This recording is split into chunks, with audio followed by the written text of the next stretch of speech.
கிறிஸ்துவுக்குள் பிரியமானவர்களே, இயேசு கிறிஸ்துவின் சமாதானமுள்ள நாமத்தில் உங்களை வாழ்த்துகிறேன்.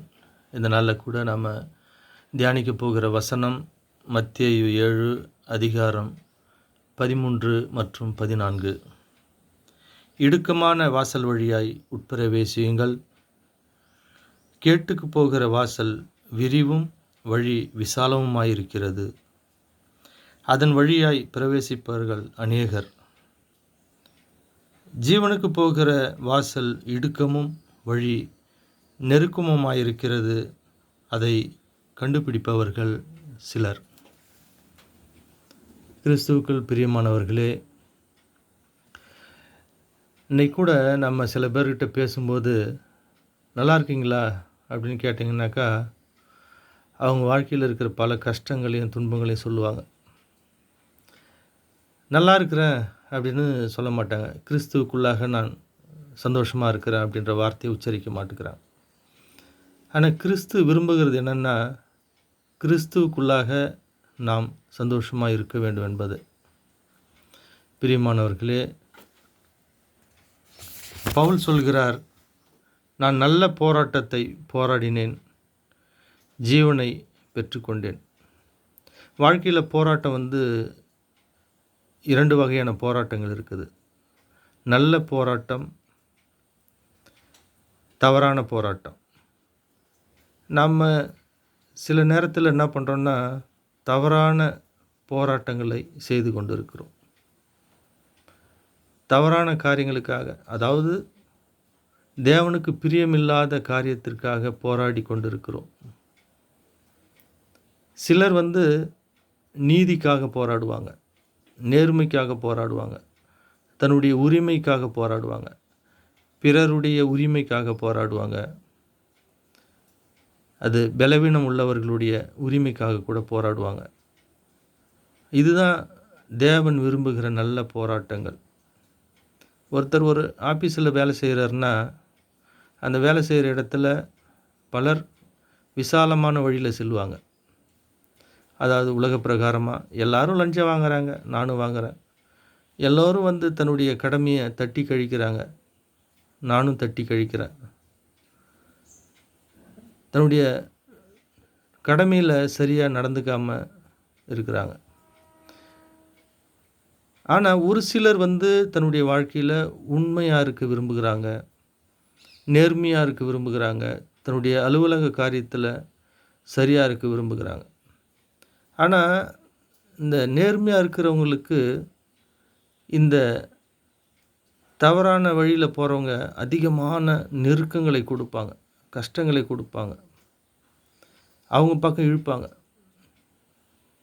ஒரு சில இடத்துல பார்க்க போனால் மதுபான பிரியர்கள் என்ன பண்ணுவாங்கன்னா, கூட குடிக்காமல் இருக்கிறவங்கள தன்னோடு இணைத்துக்கொள்ள விரும்புவாங்க. வா கொஞ்சம் சாப்பிட்லாம் அப்படின்னு முதல் நாள் என்ன பண்ணுவாங்க, ஆசை காட்டி அவங்கள அதுக்கு அடிமைப்படுத்த விரும்புவாங்க. அதே மாதிரி புகைப்பழக்கம் மற்ற காரியத்தெல்லாம் ஒருத்தர் நல்லா இருக்கிறான்னா அவனையும் தன் வசப்படுத்தணும். இது யாருடைய குணாதிசயங்கள்னால் பிசாசுடைய குணாதிசயங்கள். பிசாசு என்ன பண்ணும், தன் வசப்படுத்தி கொள்ள இழுக்கும். தேவன் என்ன பண்ணுறாரு, நீதியையும் நேர்மையும் உலகத்தில் விதைக்க பிரியப்படுகிறார். இந்த மாதிரியான காரியத்தை நம்ம அலசி ஆராய்ந்து இதில் நீதிக்கும் நேர்மைக்கும் இடுக்கமான வாசல் தான் இருக்குது அப்படின்னா அதை நம்ம தெரிந்து கொள்வோம்.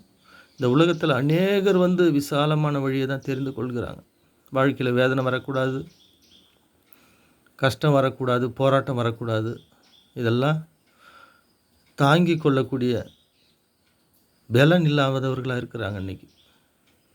எனவே பிரியமானவர்களே, வாழ்க்கையில் நல்ல போராட்டத்தை போராடுவோம், இடுக்கமான வழியை தெரிந்து கொள்வோம். இதற்கான பலன் நமக்கு தேவன் தருவார்.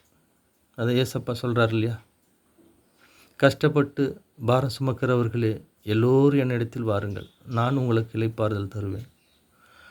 அவர்கிட்ட நம்ம போனோம்னா இந்த இடுக்கமான வாசல் கூட நமக்கு இளைப்பாறுதலான வாசல், சமாதானத்தின் வாசலாக இருக்கும். அந்த வாசல் நமக்கு நித்திய ஜீவன் வரை அழைத்து செல்லும். எனவே தேவனிடத்தில் போவோம், அவரிடத்தில் கற்றுக்கொள்வோம். அவருடைய மலைப்பிரசங்களை தியானிப்போம்.